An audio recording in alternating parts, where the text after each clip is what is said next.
সালামু সালামু আলাইকুম ডিয়ার ভিউয়ার্স, আশা করি সবাই ভালো আছেন। মোহাম্মদ রফিকুল ইসলাম আপনাদের সবাইকে আন্তরিক শুভেচ্ছা জানাচ্ছি। রিসেন্টলি আমাদের সেন্ট্রাল ব্যাংক এক্সপোর্ট অপারেশন নিয়ে একটা কমপ্লিট গাইডলাইন্স, রেগুলেটরি গাইডলাইন্স আমাদেরকে দিয়েছে এবং এটা অত্যন্ত যুগান্তকারী, সময় উপযোগী একটা গাইডলাইন্স, বিশেষ করে এক্সপোর্টের ক্ষেত্রে। এবং আশা করছি ইম্পোর্ট নিয়েও এরকম একটা কিছু আসবে। তো এইটা আমাদের দেশের ব্যবসা বাণিজ্য, বিশেষ করে রপ্তানি উন্নয়নে কি কি অবদান রাখবে, আমি সংক্ষেপে আপনার সাথে একটু আলাপ করি।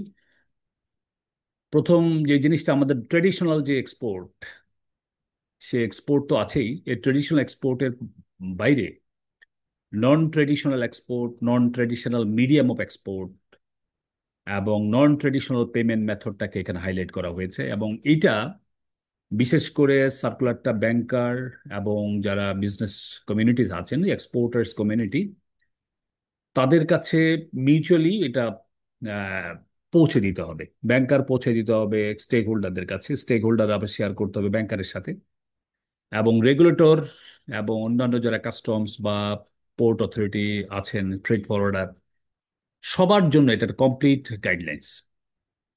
তো এই গাইডলাইন্সটা নিয়ে আমরা কথা বলতে চাই। আমার সেই কথা বলার আজকে প্রথম পর্বে আমি একটা ওভারভিউ দিয়ে দিতে চাই। আমি পুরো গাইডলাইন্সটা গো থ্রু করেছি, করে আমি যে জিনিসটা দেখলাম সেটা হচ্ছে যে আমাদের ট্রেডিশনাল এক্সপোর্ট এবং এক্সপোর্ট রিলেটেড পেমেন্ট মেথডের বাইরে আমাদের কিন্তু অনেকগুলো পেমেন্ট মেথড এবং পেমেন্ট মিডিয়াম এখানে অ্যালাউ করা হয়েছে, এবং আগেও ছিল, সেটা সেটা আকারে স্ট্রিমলাইন করে দেওয়া হয়েছে।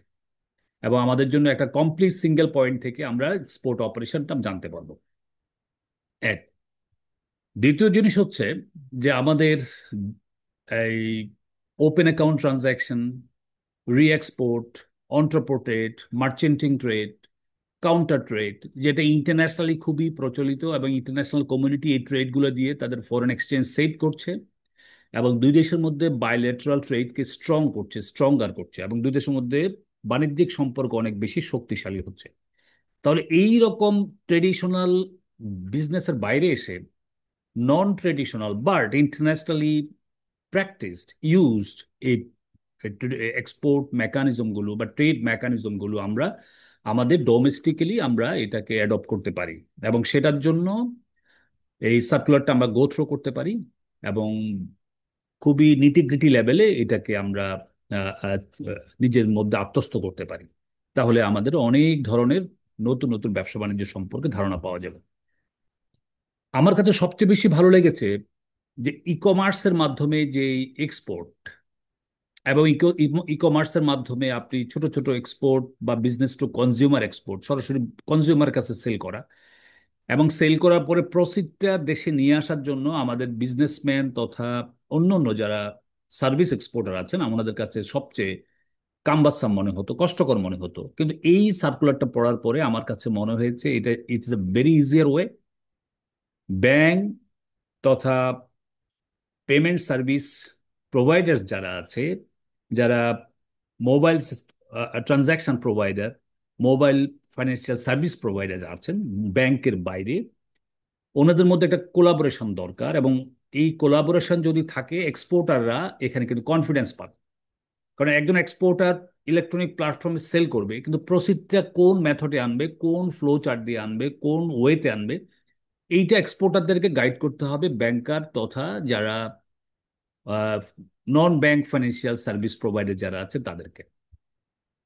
এবং এই সার্কুলারটা শুধু এক্সপোর্টারদের জন্য না, শুধু ব্যাংকারদের জন্য না, এই সার্কুলারটা যারা এক্সপোর্টার এবং যারা সরাসরি কনজিউমার কাছে ছোট ছোট কনসাইনমেন্ট সেল করেন অনলাইনে ই কমার্সের মাধ্যমে, তাদের জন্য, এবং যারা সার্ভিস এক্সপোর্ট করেন তাদের জন্য, যারা সফটওয়্যার এক্সপোর্ট করেন তাদের জন্য, যারা আইটি এনাবেল সার্ভিস প্রোভাইড করে তাদের জন্য।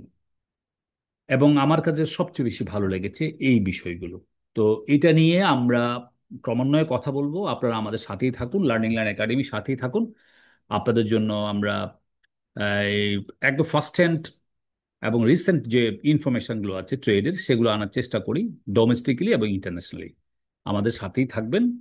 সবাই ভালো থাকবেন, সুস্থ থাকবেন। আসুন সবাই মিলে দেশটাকে এগিয়ে নিয়ে যাই। আসসালামু আলাইকুম।